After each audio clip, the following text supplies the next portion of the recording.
Welcome to my YouTube channel exam topper world. Student, आज की इस क्लास में हम लोग बात करेंगे क्लास 9 के चैप्टर नंबर 6 के बारे में, जिसका नाम है लाइन्स एंड एंगल। दोस्तों, सबसे पहले हम ये जानते हैं कि हम इस चैप्टर को पढ़ते किस तरीके से हैं। अक्सर करके स्टूडेंट्स पूछते हैं कि सर इस चैप्टर से हमें बहुत सारे डाउट्स रहते हैं। तो देखिए, उसकी मेन रीज़न है कि आप जब भी इस चैप्टर को पढ़ें, सबसे पहले आप सारे कॉन्सेप्ट को एक बार में अच्छे ढंग से लर्न कर लें और एक बार में समझ लें अच्छी तरीके से। तो इसी प्रॉब्लम को दूर करने के लिए मैं आपको लिए ये वीडियो बना रहा हूँ, जिसमें मैंने सारे ऑल बेसिक कॉन्सेप्ट लिख रखे हैं और मैं आपको बड़े ही अच्छे ढंग से एक्सप्लेन करूंगा कि कौन सा पॉइंट किस तरह से वर्क करता है। और 10 से 15 मिनट के अंदर आपको ये सारे कॉन्सेप्ट एक बार दिमाग में आपके क्लियर हो जाएंगे और लास्ट तक आप वीडियो में बने रही तो आपको एक एक चीज़ क्लियर हो जाएगी सारी की सारी। और अगर यकीन मानिए आपने इन पॉइंट्स को समझ लिया तो क्वेश्चन का एक एक्सरसाइज से एक भी क्वेश्चन आपका ऐसा नहीं जो आपको ना समझ में आए, सारे क्वेश्चन आप आराम से कर सकते हैं। तो चलिए दोस्तों, हम स्टार्ट करते हैं अपनी आज की क्लास और देखते हैं हमें क्या दिए गए सारे कॉन्सेप्ट को। तो देखो दोस्तों, सबसे पहले हम जानते हैं लाइन क्या होती है। लाइन, देखो दोस्तों, तो लाइन हमारी जो बनती है वो किस तरीके से बनती है। देखो, लाइन जो होती है बहुत सारे पॉइंट से मिलकर बनती है, जैसे एक पॉइंट ये रहा, एक पॉइंट ये रहा, एक पॉइंट ये रहा, एक पॉइंट ये रहा। तो जब बहुत सारे पॉइंट्स हमारे एक ही वे में जाते हैं और उन्हें मिला देते हैं हम आपस में, तो उससे हमारी क्या बनती है दोस्तों, एक लाइन का निर्माण होता है, एक लाइन हमारी बन जाती है। ठीक है दोस्तों, लाइन हमारी एक ऐसी होती है जो दोनों साइडों में बढ़ती रहती है, ये इस तरफ भी जा सकती है और ये इस तरफ भी जा सकती है। तो बस ये हमारी क्या है दोस्तों, एक लाइन होगी। लाइन की डेफिनेशन सिंपल सी होती है कि एक ऐसी आकृति, एक ऐसी लाइन जो हमारी दोनों साइडों में जा सके, उसे हम लाइन बोलते हैं। सिंपल सी बात, ठीक है। अब यहीं पर भी दूसरी हम बात समझते हैं दोस्तों, लाइन सेगमेंट क्या होता है। देखो, लाइन में और लाइन सेगमेंट में केवल छोटा सा डिफरेंस इतना सा है दोस्तों कि लाइन जो सेगमेंट है हमारा, उसमें हमारे क्या है, इसके एंड पॉइंट होते हैं। जैसे मान लो हमने लाइन सेगमेंट को बनाएंगे तो ये हमारे पॉइंट है, ये हमारा एक पॉइंट है, और इसके जो बीच में जो लाइन हमारी, ये हमारा जो पॉइंट है, ये हमारा इसकी एंड पॉइंट हो गई, यानी एक पॉइंट ए ये रहा और एक पॉइंट बी ये रहा। ठीक है, तो अब हम इसे आगे नहीं बढ़ा रहे, ये हमारे इसके एंड पॉइंट है ना, हम इसे आगे की तरफ ले आ रहे हैं। तो इसे हम क्या बोलेंगे दोस्तों, इसे हम लाइन सेगमेंट बोलते हैं। तो लाइन में और लाइन सेगमेंट में केवल इतना सा ही अंतर है कि लाइन को तो हम आगे पीछे बढ़ा सकते हैं, लेकिन लाइन सेगमेंट हमारे इसके ये एंड पॉइंट होते हैं, इन्हें हम आगे नहीं बढ़ा सकते। तो उम्मीद है कि आपको ये बात समझ में आ गई होगी कि लाइन सेगमेंट और लाइन में क्या डिफरेंस होता है। इसी तरह से हम ध्यान से सारी चीज़ों को समझते हुए चलेंगे दोस्तों। आप बहुत गौर से देखिए और नोट्स प्रॉपर वे में बनाइए। यकीन मानिए आपको कभी भी कोई दिक्कत नहीं आनी इस चैप्टर में या इस पूरी बुक के अंदर, जो भी कॉन्सेप्ट आपको इससे रिलेटेड आएंगे। अब हम बात करें दोस्तों रे की। रे क्या होता है, तो देखिए दोस्तों, रे भी हमारा लाइन की ऐसी होता है कि एक ऐसी लाइन जो केवल एक ही साइड में बढ़ाई जा सके। मतलब जैसे कि मान लो ये हमारा इसका एंड पॉइंट है, या आप इसे स्टार्टिंग पॉइंट भी मान सकते हैं, और ये हमारी एक ही साइड में बढ़ती चली आ रही है, एक ही साइड में, मतलब इधर की तरफ नहीं बढ़ रही। तो इसे हम दोस्तों क्या बोलेंगे, ऐसी लाइन को हम बोलेंगे रे। ठीक है, तो इसे हम बोलते हैं दोस्तों क्या, इसे रे बोलते हैं बस। तो ये तीनों बात हमारी एक जैसी थी लगभग, इसमें थोड़ा सा हल्का डिफरेंस है। जो दोनों तरफ बढ़ जाए उसे लाइन बोलेंगे, जो केवल जिसके दोनों एंड पॉइंट हो जाए उसे लाइन सेगमेंट बोलेंगे, जो केवल एक ही साइड में बढ़ पाए उसे हम रे बोलेंगे। ठीक है दोस्तों, तो हम दोस्तों अब आगे देखते हैं, हमें और पॉइंट्स दिए गए हैं, हम सभी पॉइंट्स को बारीकी करके समझेंगे अच्छे तरीके से। दोस्तों अगला पॉइंट हमें दिया गया इंटरसेक्टिंग लाइन। अब इंटरसेक्टिंग लाइन भाई क्या होती है, देखो लाइंस को हमने समझ लिया है, ऐसी लाइनें जो आपस में एक दूसरे को क्रॉस करती हैं उन्हें हम इंटरसेक्टिंग लाइन बोलते हैं। जैसे दोस्तों एक लाइन आपके पास ये थी, हमने माना एक लाइन हमारे पास ये थी ए बी लाइन, ठीक है, और एक लाइन दोस्तों हमारे पास ये चली गई इस तरीके से सी डी लाइन। तो ये लाइन ने हमारे आपस में क्या है, इंटरसेक्ट किया, बीच में काट दिया।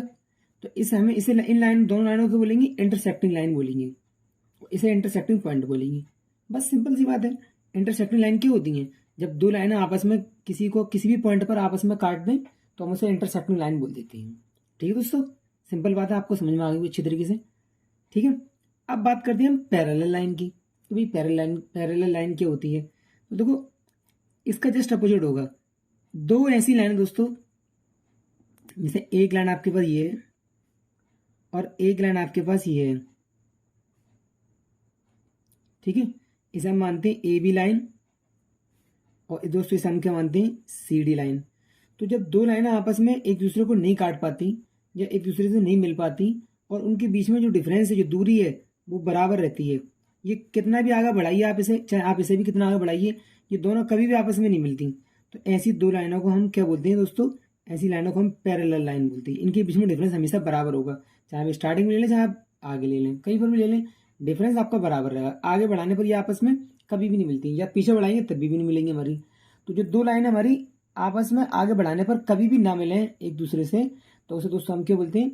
उसे बोलते हैं हम पैरेलल लाइंस। ठीक है, तो यहाँ तक हमें 5 पॉइंट क्लियर हो चुके हैं अच्छी तरीके से कि लाइन क्या होता है, लाइन सेगमेंट क्या होता है, रे क्या होता है, इंटरसेक्टिंग लाइन क्या होती है और पैरेलल लाइन क्या होती है।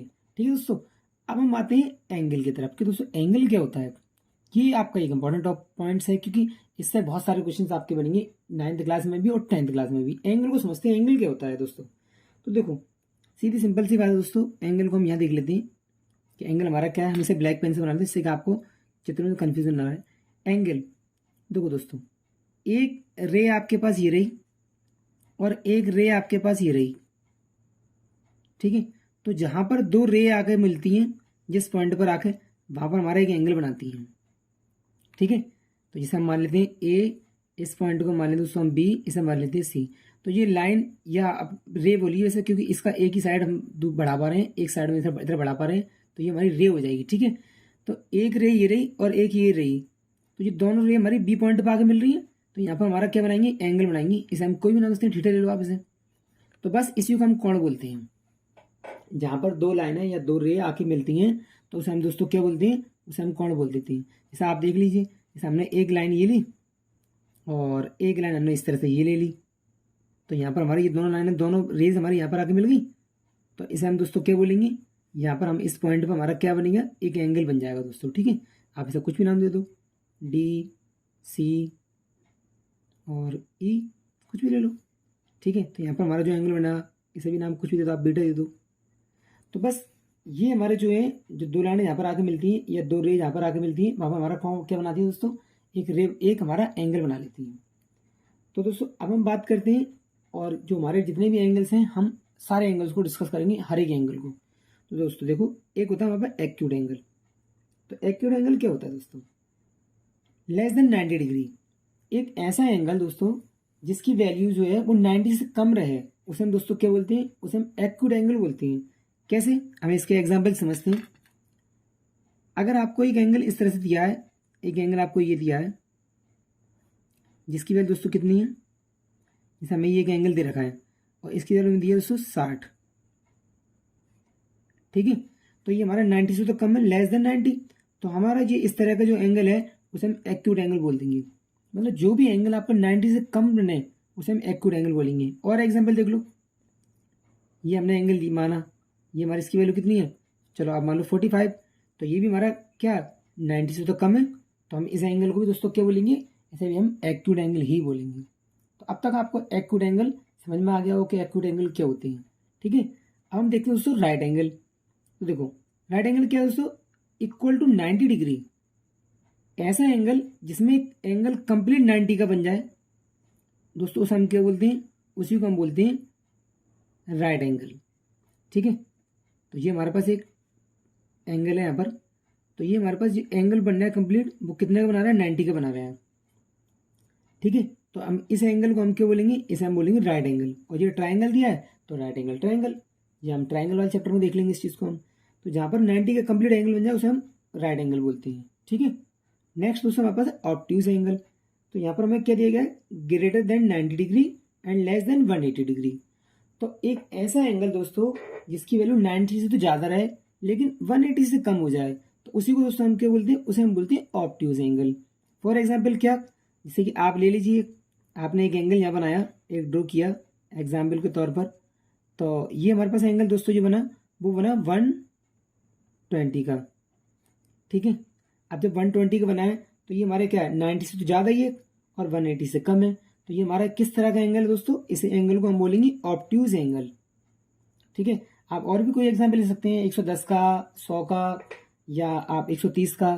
तो वो सारे जो एंगल बनेंगे हमारे ऑब्ट्यूज एंगल बनेंगे। आपको याद ये रखना है कि 90 से कम बने और 90 से ज़्यादा बने और 180 से कम का बने। ओके, इस बात को आपको ध्यान रखना है। ठीक है, हम देखते हैं दोस्तों आगे अगला एंगल हमारा क्या दिया गया दोस्तों। तो दोस्तों अगला एंगल हमें दिया गया है स्ट्रेट एंगल। तो यहाँ पर आप थोड़ा ध्यान समझना, ये हमारे जैसे जैसे हम आगे बढ़ेंगे सारे हमारे पॉइंट्स क्लियर होते चलेंगे और इंपॉर्टेंट सारे पॉइंट्स। आप एक नोटबुक लीजिए, अच्छे ढंग से अपने नोट्स को प्रिपेयर कर लीजिए तरीके से, ठीक है, जिससे कि आपको कभी भी दिक्कत ना आए किसी चीज़ में। तो स्ट्रेट एंगल क्या होता है, एक ऐसा एंगल दोस्तों जो कंप्लीट 180 का बन जाए, तो उसी को हम बोलते हैं क्या, स्ट्रेट एंगल, ठीक है। जैसे कि ये हमारे पास एक स्ट्रेट लाइन है, ठीक है, और ये स्ट्रेट लाइन पे ही बनता है दोस्तों। तो ये हमारा पूरा एक एंगल कितने का बन गया दोस्तों, 180 का। तो इसी को हम क्या बोल देंगे दोस्तों, आप इसे चाहो तो पॉइंट मान लो, ठीक है, ए और इसे लाइन बी। तो यहाँ पर हमारा दोस्तों क्या बन गया, एक 180 का एंगल कंप्लीट बन गया। इसी को दोस्तों हम क्या बोलते हैं, इसी को हम बोलेंगे स्ट्रेट एंगल। ओके दोस्तों, यहाँ तक उम्मीद है कि आपको सारी बातें क्लियर समझ में आ रही होंगी अच्छी तरीके से, कि ऑप्टिक्स एंगल क्या था, राइट एंगल क्या था, एक्यूट एंगल क्या था और स्ट्रेट एंगल क्या था, ठीक है। अब हम दोस्तों देखते हैं आगे अगला हमारा एंगल दिया गया है रिफ्लेक्स एंगल, ठीक है।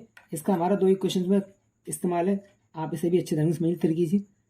तो greater than 180 degree, less than 360 degree. Simple सी बात है दोस्तों कि जो एंगल हमारा 180 से तो ज़्यादा का है लेकिन 360 से कम का है दोस्तों, उसे हम क्या बोलेंगे, उसे हम बोलेंगे रिफ्लेक्स एंगल, ठीक है। अगर हम इसका फिगर देखें इस तरीके से, तो दोस्तों हमारा कैसे बनेगा इसका चित्र, या इसका हम एंगल बना के देखेंगे, तो ये हमारा 180 का तो सीधी सीधी लाइन आएगी, ये हमारा इस तरीके से आ जाएगा दोस्तों, लाइन थोड़ी सी हमारी तिरछी हो जाएगी हल्की सी, ठीक है। आप इस पर कोई सा भी एंगल बना सकते हैं। जैसे मान लो हमने बनाया कितने का, हमने बना ली मान लो 210 का एंगल देख लिया हमने। तो आप देख रहे हैं इसकी डेफिनेशन आप समझ सकते हैं अच्छी तरीके से, क्या है कि लेस देन 360 डिग्री और ग्रेटर देन 180 डिग्री। तो 210 जो हमारे पास निकला 210, ये हमारे पास कैसा है, ये हमारे पास दोस्तों कैसा है, ये 180 से ज़्यादा भी है और 360 से कम भी है। तो ये किस तरह का एंगल बोला है दोस्तों, इसे हम बोलेंगे रिफ्लेक्स एंगल। तो रिफ्लेक्स एंगल आप दोबारा एक बार समझ लीजिए, एक ऐसा एंगल जो 180 से ज़्यादा का हो और 360 से कम का हो, उसे हम रिफ्लेक्स एंगल बोलते हैं, ठीक है। इस बात को आप याद रखें दोस्तों, ये हमारा एक इंपॉर्टेंट पॉइंट था। तो दोस्तों अब हम देखते हैं आगे की तरफ कि हमें आगे और कौन कौन से पॉइंट्स को डिस्कस करना है। दोस्तों आगे हमें दिए गए, हम जानते हैं पेयर ऑफ एंगल्स, यानी हमें जितने भी एंगल्स हैं उनकी पेयर को समझ लेना है कि किस किस तरह के हमारे पेयर बनते हैं एंगलों के अंदर, ठीक है। तो दोस्तों हमें दिया गया पहले कॉम्प्लीमेंट्री एंगल। तो दोस्तों पहले आप इस बात को समझ लीजिए अच्छी तरीके से, कॉम्प्लीमेंट्री एंगल होते क्या है। तो देखो, जब 2 एंगल, जैसे मान लो आपको हमें एक एंगल दिया है एक्स और एक एंगल दिया है हमें वाई, जब 2 एंगल मिलकर आपस में 90 डिग्री का एंगल बना लें दोनों को ऐड करने पर, तो ऐसे 2 एंगलों को हम, ऐसे एंगल को क्या बोलते हैं, कॉम्प्लीमेंट्री एंगल बोलते हैं, ठीक है दोस्तों। अब यहाँ पर हमें देखते हैं, जैसे कि एक हम ग्राफ से आपको एक फिगर चित्र समझाएं आपको। तो ये हमें क्या दिया गया है, ये हमारे पास एक लाइन, एक ये लाइन है हमारे पास, एक ये लाइन है, ठीक है। तो इसमें हमारे पास एंगल बन रहे हैं 2। तो आप मान लो ये एक एंगल एक्स है, ठीक है, और ये एंगल एक वाई है। तो ये एंगल एक्स और वाई दोनों मिलकर हमारे दोस्तों कितने बनेंगे, 90 के। तो इन्हें हम क्या बोलेंगे, कॉम्प्लीमेंट्री एंगल बोलेंगे। सीधी सिंपल सी बात है। अगर मैं आपसे यहीं पर एक क्वेश्चन एग्जाम्पल को जरूर पूछ लूँ यहाँ पर साइड से, तो आपसे अगर क्वेश्चन पूछा किसी ने कि 30 डिग्री का कॉम्प्लीमेंट्री एंगल क्या होगा, तो आप मुझे एक बताओ, हम 30 डिग्री में कितने और ऐड कर दें कि 90 बन जाए, तो 60। तो इसका कॉम्प्लीमेंट्री एंगल दोस्तों क्या होगा, 60 डिग्री। सिंपल सी बात है। अगर हम मान लो यहाँ पर हमें दिया गया है एक्स की वैल्यू कितनी है, 50 की, और इसका कॉम्प्लीमेंट्री एंगल पूछ ले, तो क्या होगा, 40 का। क्यों, क्योंकि दोनों मिलके हमारे कितने होने चाहिए, 90। तो बस सिंपल सी बात थी हमारे पास कि 2 एंगल का सम जो अगर हमारे पास 90 बन जाए तो उसे हम क्या बोलेंगे, कॉम्प्लीमेंट्री एंगल। तो उम्मीद दोस्तों आपको ये बात समझ में आ गई अच्छी तरीके से। ऐसे ही हमें दिया गया सप्लीमेंट्री एंगल। तो देखो ध्यान से, सप्लीमेंट्री एंगल दोस्तों क्या होता है कि जब 2 एंगल का सम, जैसे मान लो अगर हम ऐसे फिगर देखें तरीके से, तो ये हमें एक लाइन दी गई है मान लो ए से बी तक, ठीक है, और ये हमें एक एंगल दोस्तों दिया है एक्स का, और दोस्तों हमें ये एंगल दिया है एक वाई का। तो इन दोनों का जो सम है, यानी एक्स प्लस वाई, इन दोनों को जो सम है वो 180 के बराबर आ जाए। कितना है दोस्तों, 180 के बराबर आ जाए। तो ऐसी सिचुएशन हमारी अगर हो जाएगी तो हम उसे क्या बोलेंगे, सप्लीमेंट्री एंगल बोलेंगे, ठीक है। अब हम यहाँ पर देख लें, अगर हमें ये एंगल मान लो कितने का दिया है, 60 का, और सप्लीमेंट्री एंगल पूछ रही है वाला बाई वाला, तो वो कितना है दोस्तों हमारे पास, 120 का, क्योंकि दोनों को ऐड करने पर कितना होना चाहिए 180 का। तो ये दोस्तों हमारे पास क्या था, इसे हम बोलते हैं सप्लीमेंट्री एंगल। तो दोनों को अब एक बात अच्छे समझ लो दोबारा से। कॉम्प्लीमेंट्री एंगल कौन से होते हैं, जब दो एंगलों का सम करके 90 बन जाए तो उसे कॉम्प्लीमेंट्री एंगल बोलते हैं। जब दो एंगल को सम करके 180 बन जाए तो उसे हम दोस्तों क्या बोलते हैं, उसे हम सप्लीमेंट्री एंगल बोलते हैं। तो उम्मीद है कि आपको ये बात समझ में आ गई अच्छी तरीके से। तो हम दोस्तों तो अगला देखते हैं, हमें क्या दिया गया है, एडजेसेंट एंगल। अब what is adjacent angle, adjacent angle हमारे क्या होते हैं, देखो आप इस बात को अच्छे समझ लें। एडजेसेंट एंगल मतलब हम इस तरह से देखेंगे इस एंगल को, आप ये भी फिर बना लो अच्छी तरीके से। तो जैसे कि मान लो एडजेसेंट एंगल हमें समझना है, तो यहाँ से हमें क्या दिया गया है, एक एंगल हमें ये दिया गया है, और एक काम करो इसमें एक एंगल और बना लो इस तरीके से, ठीक है। देखो दोस्तों एक एंगल हमें ये दिया गया है एक्स का, एक एंगल हमें ये दिया गया है वाई का, और एक एंगल हमें ये दिया गया है जेड का, ठीक है। तो जब जो पास पास वाले एंगल हैं कि एक ही पॉइंट से अगर एंगल जा रहे हैं, एक ही पॉइंट से दो एंगल जा रहे हैं, बीच में बगल अगल बगल वाले यानी कि पड़ोसी कह सकते हो आप दोनों को, तो इन्हें हम एडजेसेंट एंगल बोलेंगे। यानी एक्स का एडजेसेंट एंगल कौन सा है, बाई, और बाई का एडजेसेंट एंगल कौन सा है, जेड, और बाई का हमारा एक्स भी होगा। हम लेकिन जेड को एक्स का एडजेसेंट एंगल नहीं बोल सकते, ठीक है। तो एडजेसेंट एंगल हमारे ऐसे होते हैं जो बिल्कुल पास पास में होते हैं। जैसे एक और एक फिगर देख लो यहाँ पर, जैसे कि मान लो हमने ये लिया, ये हमें एक्स दिया गया है, और ये वाला हमारा क्या है बाई, तो ये हमारे एक ही पॉइंट से निकल के आते हैं। आप इसे ए, इसे बी, इसे सी मान लो, तो बी से ही हमारा ये एंगल निकला है बी, डी बी सी और डी बी ए, ये दोनों आपस में एक्स और बाई हमारे दोस्तों कैसे बोले जाएंगे, एडजेसेंट एंगल बोले जाएंगे, ठीक है। तो बस सिंपल सी बात थी, जो पड़ोसी एंगल होते हैं उसे हम क्या बोलते हैं, एडजेसेंट एंगल बोलते हैं, ठीक है दोस्तों। हम आगे तरफ चलते हैं दोस्तों, और आगे हम क्वेश्चन को समझते हैं।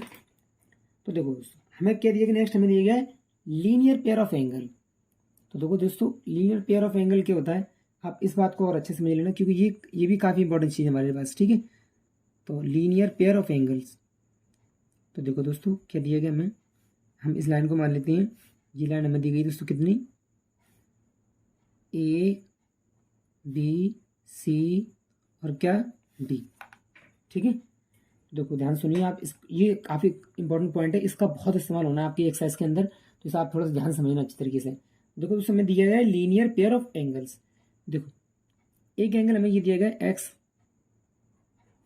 और एक साइड हमें एंगल दिया गया दोस्तों कितना बाई, ठीक है। तो ये हमारे एक सीधी लाइन पे, स्ट्रेट लाइन पे हमारा एंगल बनना है दो। तो ये स्ट्रेट लाइन पर जो हमारी लाइन है स्ट्रेट, उस पर जो हमारे एंगल के पेयर बनेंगे उनका सम हमारा जो कितना होगा दोस्तों, वो 180 के बराबर होगा। तो यहाँ पर अगर हम देखें तो एंगल एक्स और एंगल बाई बारह दोस्तों कितने के होंगे, 180 के बराबर होंगे। अगर मान लो यहाँ पर एक एंगल और बन जाता है बीच में, जैसे मान लो हमने यहाँ पर देख लिया, ये साइड से थोड़ा बना लेते हैं, तो समझ लेना आप ध्यान से तरीके से चीज़ों को, ये हमारे पास बन जाता, तो एक्स बाई और इसे आप मान लो जेड, ठीक है। तो अब हमारे पास क्या हो गए, तीन पेयर हो गई, 1 2 3। तो इन तीनों का भी सम दोस्तों कितना होता, हमारे पास एक्स प्लस बाई और प्लस एंगल जेड बराबर कितना दोस्तों होता, 180 होता, ठीक है। तो बस सीधी सिंपल सी बात आपको याद ये रखनी है कि जब एक लाइन पर, स्ट्रेट लाइन पर एंगल बनते हैं, एंगल बढ़ते हैं हमारे, तो वो सारे मिलकर कितने बनाते हैं, 180 का बनाते हैं। इसी को हम लीनियर पेयर ऑफ एंगल बोलते हैं, ठीक है। तो ये एक इंपॉर्टेंट पॉइंट है, आप इसे याद रखिए, इसका काफ़ी इस्तेमाल है आपके एक्सरसाइज के अंदर, ठीक है। अब हम चलते हैं दोस्तों वर्टिकली अपोजिट एंगल के पास, कि वर्टिकली अपोजिट एंगल क्या है। और दोस्तों आप एक काम अच्छे ढंग से तरीके से करें, आप इसकी जो नोट्स हैं बड़े अच्छे ढंग से प्रिपेयर करिए तरीके से, और वीडियो को बहुत ध्यान से समझें। काफ़ी मैंने आसान लैंग्वेज में आपको बात समझाई है। अगर आपने इस लेक्चर को अच्छे ढंग से कवर कर लिया, फिर क्वेश्चन तो आपकी चुटकियों खेल हैं, आप बिल्कुल आसानी से सॉल्व कर लेंगे सारे क्वेश्चन को, कोई दिक्कत नहीं आएगी आपको, ठीक है। अब हम देखते हैं दोस्तों अगला वर्टिकली अपोजिट एंगल। तो वर्टिकली अपोजिट एंगल दोस्तों क्या होता है, इसे हम समझ लेते हैं अच्छी तरीके से थोड़ा सा। तो देखो दोस्तों वर्टिकली अपोजिट एंगल क्या है, तो जैसे कि मान लो ये आपको एक लाइन दी गई है, ठीक है, और एक लाइन आपको दोस्तों ये दी गई है, दो लाइन आपको दी गई हैं, और यहाँ पर ये इस पॉइंट पर आकर इंटरसेक्ट कर रही हैं, ठीक है। तो इसे आप मान लो ए, इस लाइन को मान लो बी, इस लाइन को दोस्तों मान लो सी, इस लाइन को मान लो डी, ठीक है। तो वर्टिकल अपोजिट एंगल होते क्या है, देखो आमने सामने के जो मुंह है इनके, इन्हीं को हम बोलते हैं वर्टिकल अपोजिट एंगल, यानी कि ये एंगल जो है इस एंगल के बराबर होगा, ठीक है। ये जो एंगल हमारे पास ये वाला किसके एंगल के बराबर दोस्तों, सामने वाले एंगल के बराबर होगा जस्ट। अगर ये एंगल हमारा एक्स का है तो सामने वाला भी दोस्तों कितने का होगा, एक्स का ही होगा। अगर ये वाला एंगल दोस्तों हमारे पास कितने का है, 30 का है, तो ये सामने वाला एंगल भी दोस्तों हमारे पास कितने का होगा, 30 का ही होगा। इसी को हम बोलते हैं वर्टिकली अपोजिट एंगल। अगर मान लो ये वाला एंगल हमारा कुछ भी है तो सेम ये वाला एंगल भी हमारा उतना ही होगा। जैसे मान लो ये एंगल हमारे पास अगर 150 का है, ठीक है, तो ये वाला एंगल भी दोस्तों हमारे पास कितना होगा, 150 का ही होगा। तो इसी को हम दोस्तों क्या बोलते हैं, वर्टिकली अपोजिट एंगल। तो सीधी सिंपल सी बात हमारे पास केवल इतनी सी थी कि आमने सामने के एंगलों को हम क्या बोलते हैं दोस्तों, वर्टिकली अपोजिट एंगल बोलते हैं। ठीक है, तो हमने एंगल्स की सारी जो क्वालिटी थी, हमने बहुत सारी क्वालिटी जितनी भी हमारी हो सकती थी हमने मतलब जितनी है हम सबको डिस्कस कर चुके हैं अब तक लगभग। ठीक है, अब हम आगे की चीज़ों को देखते हैं। हमारे और भी एंगल्स हैं, हम और भी चीज़ें और भी पॉइंट्स हैं उनको भी क्लियर करते हैं। ठीक है दोस्तों, तो आगे दोस्तों हमें क्या दिया गया है, हम इस पॉइंट को समझ लेते हैं। ये भी दोस्तों हमारे पास एक मोस्ट इंपॉर्टेंट टॉपिक है आपका, ये बहुत इंपॉर्टेंट आपके लिए, आपकी आगे आने वाली क्लासेस के लिए और आपकी इस एक्सरसाइज के लिए भी। दोस्तों क्या दिया गया है, दो पैरेलल लाइंस हैं एंड एक ट्रांसवर्सल लाइंस है। इससे हमारी बहुत सारी कंडीशन बनेंगी, हम उन्हें अच्छे से समझेंगे दोस्तों। ठीक है, तो देखो क्या दिया गया है, एक लाइन एम और एन, ये हमारी दोनों केस दोस्तों पैरेलल लाइंस हैं। यहाँ पर बहुत सारे रूल्स आपके आएंगे, बहुत सारे आपके पॉइंट्स होंगे, काफ़ी आपको बहुत ध्यान समझना अच्छी तरीके से। और ये जो पॉइंट्स हमारे डिस्कस होंगी वो दो लाइन जो कि पैरेलल हैं उन पर ही डिस्कस हो सकती है। ध्यान रखना, ऐसा नहीं कि लाइन आपकी एक कैसी भी लाइन हो तब भी आप इन रूल्स को लगा देंगे, नहीं, आपको केवल याद रखना है कि लाइन हमारी कैसे होगी, पैरेलल। तो दोस्तों सबसे पहले हम देखते हैं दोस्तों, यहाँ पर ये लाइन एम और एन हमें पैरेलल दी गई है और जो एल लाइन है हमारी ये ट्रांसवर्सल लाइन है, ये बीच में से क्रॉस करते हुए जा रही है। ठीक है, तो देखो हम जैसे कि जानते हैं, हम लाइन के बारे में पढ़ चुके, लाइन एंगल के बारे में पढ़ चुके थे। एक एंगल दोस्तों हमारा यहाँ बनेगा एंगल 1, एक दूसरा एंगल हमारा यहाँ बनेगा एंगल 2, एक दूसरा एंगल हमारा यहाँ बनेगा एंगल 3, एक एंगल दोस्तों हमारा यहाँ बनेगा एंगल नंबर 4। ठीक है, और ऐसे ही हम आगे देख लें तो एंगल हमारे और क्या बनेंगे, इसे बना लो आप, इसे आप एंगल मान लीजिए क्या, एंगल नंबर 5, इसे एंगल नंबर 6, इसे एंगल नंबर 7 और इसे एंगल नंबर दोस्तों 8 मान लीजिए। ठीक है, तो इस तरीके से हमारी दो पैरेलल लाइन के बीच में जो हमारे पास एंगल बने वो 8 एंगल बन गए कंप्लीट। अब बस इन्हीं को आपको अच्छे से डिस्कस करना है और समझना है कि हमारे इनके अंदर क्या क्या चीज़ें, क्या पॉइंट्स बन सकती हैं। तो देखो सबसे पहले हम बात करते हैं इंटीरियर एंगल की। देखो इंटीरियर का मतलब होता है अंदर की तरफ, मतलब जो एंगल हमारे अंदर की तरफ बनेंगे उन एंगल्स को हम इंटीरियर एंगल बोलेंगे। तो आप ध्यान देखिए, लाइन के अंदर की तरफ दोस्तों कौन कौन से एंगल बनने हैं, एक तो 2 बनना है लाइन के अंदर, 3 भी बनना है लाइन के अंदर, और 5 ये भी लाइन के अंदर बनना है, और 8 ये भी लाइन के अंदर बनना है। तो ये चारों एंगल जो है हमारे पास वो इंटीरियर एंगल बोले जाएंगे। ठीक है, कौन कौन से दोस्तों, angle 2, angle 3, angle 5 and angle 8। ये चारों के चारों एंगल दोस्तों हमारे कैसे बोले जाएंगे, इन्हीं को हम बोलेंगे इंटीरियर एंगल। ठीक है, सिंपल सी बात है, बिल्कुल आपको अच्छे समझ में आ गई होगी। अब दोस्तों हम आगे देखते हैं, अब हमें आगे कौन से एंगल दिए गए, अब हमें दिए गए एक्सटीरियर एंगल। तो देखो ध्यान से, एक्सटीरियर एंगल कौन से होंगे, तो जो एंगल लाइन के बाहर की तरफ बने, जैसे एंगल 1, एंगल 4, एंगल 6, एंगल 7, तो ये हमारे दोस्तों कैसे बोले जाएंगे, इन्हें हम बोलेंगे एक्सटीरियर एंगल। तो देखो लिख लेते हैं हम, एंगल नंबर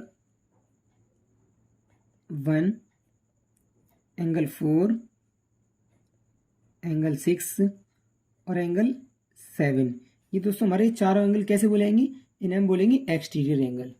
तो इसमें सिंपल सी बात दोस्तों आपको समझ में आ गई अच्छी तरीके से कि इंटीरियर एंगल क्या होते हैं और एक्सटीरियर एंगल क्या होती है। अब हम बात करें दोस्तों अपने करस्पॉन्डिंग एंगल की। तो देखो ध्यान सुनिए, चित्र की आपको बहुत ज़्यादा हेल्प लेनी है क्योंकि इससे सारी चीज़ें हमारी क्लियर हो जाएंगी।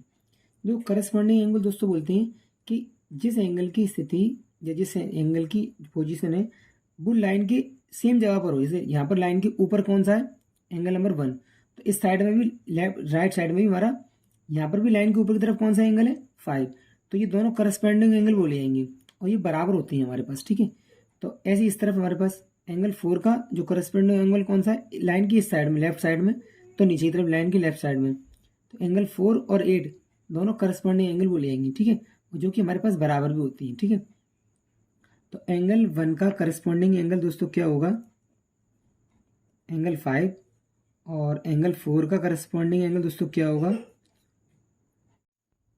एंगल 4 का दोस्तों हमारा करस्पॉन्डिंग एंगल क्या होगा दोस्तों, देखो 4 इस लाइन के ऊपर की तरफ लेफ्ट साइड में और इस लाइन के ऊपर लेफ्ट साइड में क्या 8, तो एंगल जो 8 है दोस्तों हमारे पास वो इसका करस्पॉन्डिंग एंगल हो जाएगा जो कि बराबर भी होगा। ठीक है, अब हम देखते हैं एंगल नंबर 2 का जो करस्पॉन्डिंग एंगल है। देखो लाइन के नीचे की तरफ 2 है, लाइन के नीचे तरफ भी 6 है, तो ये 2 और 6 दोनों आपस में कैसे एंगल बुलाएंगे, करस्पॉन्डिंग एंगल, जो कि बराबर भी होंगे। तो एंगल 2 बराबर किसके, एंगल 6 के बाई करस्पॉन्डिंग एंगल। ठीक है, ऐसी एंगल नंबर 3 बताइए, आप लोग वीडियो को रोक कर बताइए क्या होगा, एंगल नंबर 3 जो हमारा बराबर होगा एंगल नंबर 7 की। ठीक है, तो एंगल नंबर 3 जो है एंगल नंबर 7 के बराबर होगा क्योंकि हमारा ये करस्पॉन्डिंग एंगल है।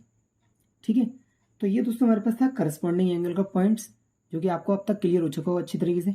सिंपल से आपको बस इतना देखना है कि लाइन के एक ही साइड में या ऊपर की तरफ या फिर नीचे की तरफ आपको बहुत ध्यान से देखना है कि कौन सा एंगल हमारा करस्पॉन्डिंग एंगल बन जाएगा। ठीक है, अब हम बात करते हैं दोस्तों किसकी, ऑल्टरनेट इंटीरियर एंगल की। ये एक अच्छा टॉपिक है, एक अच्छा पॉइंट है, तो इसे मैं आपको बहुत अच्छे ढंग से समझाऊंगा, टेंशन मत लेना आप बिल्कुल भी, इसे बिल्कुल अच्छे ढंग से सीखेंगे, आपको जिंदगी में कभी भूलोगे ही नहीं आप इस ऑल्टरनेट इंटीरियर एंगल को।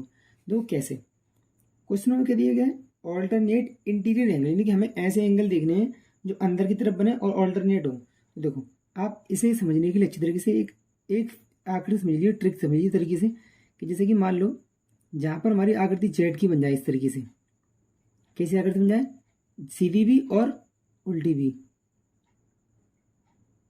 तो उन एंगल्स को हम दोस्तों क्या बोलते हैं, उन्हीं एंगल्स को हम बोलते हैं ऑल्टरनेट इंटीरियर एंगल।